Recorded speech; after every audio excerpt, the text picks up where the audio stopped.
toda a minha vida.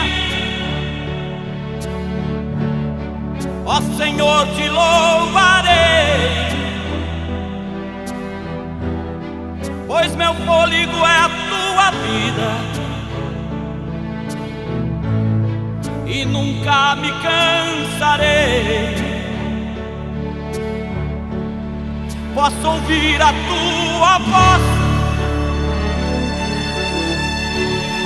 é mais doce do que o mel,